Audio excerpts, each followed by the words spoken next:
So Schefter gets up with us here. Schefter, what is the very latest as we speak on Deshaun Watson?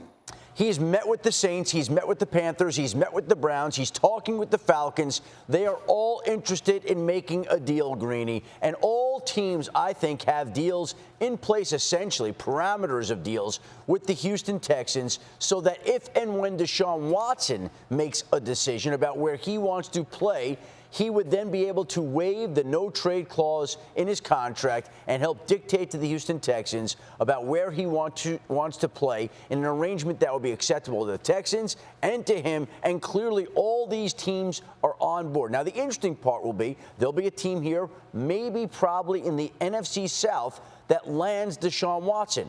And then there will be three other teams that don't land Deshaun Watson. And there will be the fallout that comes along with that, potentially in Cleveland with Baker Mayfield, knowing that the Browns have been interested in Deshaun Watson. Potentially in the NFC South with two of those teams having to play against Deshaun Watson twice a year, not to mention the fact that the Falcons have Matt Ryan under contract and the Carolina Panthers have Sam Darnold, and those quarterbacks know that their teams have made open plays for Deshaun Watson. So there are the interesting scenarios here in which where does Deshaun Watson go? And I'm told that once he goes, teams want answers sooner rather than later because they believe free agents will want to follow Deshaun Watson to wherever he goes, much in the same way that players follow Tom Brady to Tampa. But Deshaun Watson doesn't appear to be in any great rush to make a decision. I don't think this is going to drag out over the course of a week or anything, but this is a very significant decision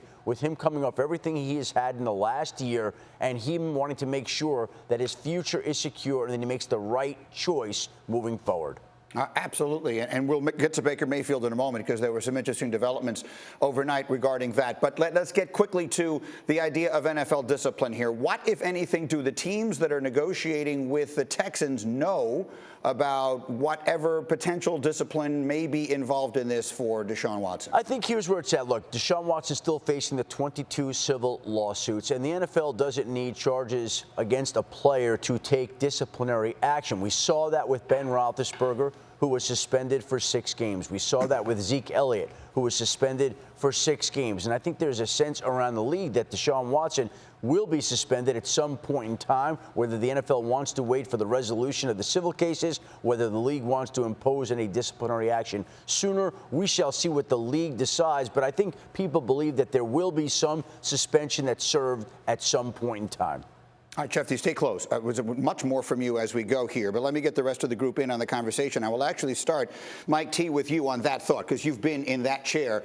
How are these teams communicating with the league? What information generally does the league give to teams that are considering acquiring a player when there's maybe never been a circumstance exactly like this, but when league discipline is part of the equation? Yeah, once you get permission from another team, you're calling the league, because again, Greeny, if you're giving up multiple first-round picks, if we go back to 2010, there was a 6-game suspension. That's almost a third of this season. So that's Roethlisberger you're talking about. Yes, exactly. Right. And because of that, that's a material amount of games. So I need to know that before I could go back to the owner or the head coach and say, hey, we still want to do this, and giving up 3 first-round picks makes sense. And you're making an important point I wanted to get to. This is not just a general manager and a coach making this decision. With all of the circumstances swirling around Deshaun Watson, the owner has to be in full lockstep with whatever they do, yes? Yeah, as Adam just said, there's 22 civil lawsuits still pending. You need organizational alignment from ownership, head coach, players, other people on the staff. You're playing point guard, but you have to make sure everybody is signing off on this. Yeah, because it isn't all going to be pretty whenever the move is made. But it is obviously, from a football perspective, extremely consequential, and there is some urgency here. This could happen any day. It could happen any hour. So, Teddy Bruschi, I will welcome you back, and I will start with you. Of the teams that you heard mentioned there, New Orleans, Carolina, Cleveland, Atlanta, which one do we put Deshaun Watson on and say immediately that team is a Super Bowl contender? Well, if you're talking about Super Bowl contender, I'm going to talk about New Orleans. But any team that Deshaun goes to, they're better, okay?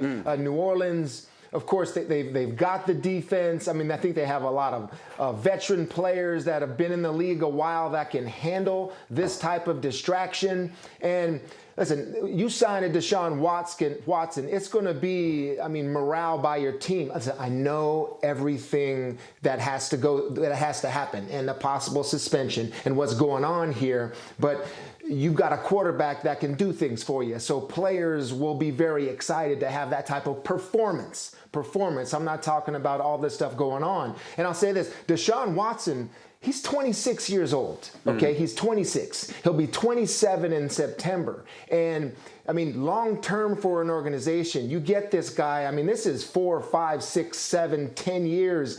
This is how long this guy can play. So all of this eventually will be behind Deshaun Watson, and you'll have a very good player that can bring you a championship. And so, Bart, let me come to you on the same question. Put Deshaun Watson on the New Orleans Saints right now. We don't know what they'd have to give up to get him. Right. But put him on the New Orleans Saints right now. What are they in the NFC?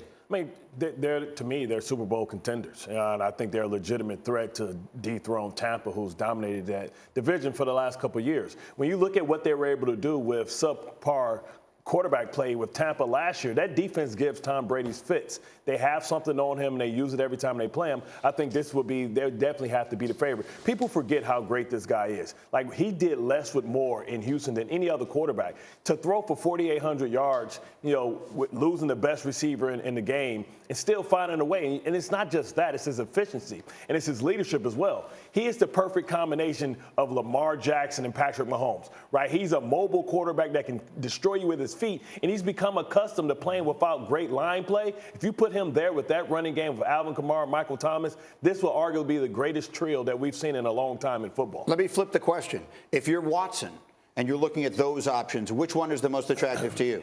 To me, it has to be New Orleans because of the pedigree. Now, I understand that Sean Payton isn't there, and you have to understand, how is the program going to be run, but they kept everything intact. So, the offensive schemes, everything is going to be well. It's just, can Carmichael continue to be an outstanding coordinator in leadership, that void that Sean Payton left? Thank you for watching ESPN on YouTube. For live streaming sports and premium content, subscribe to ESPN+.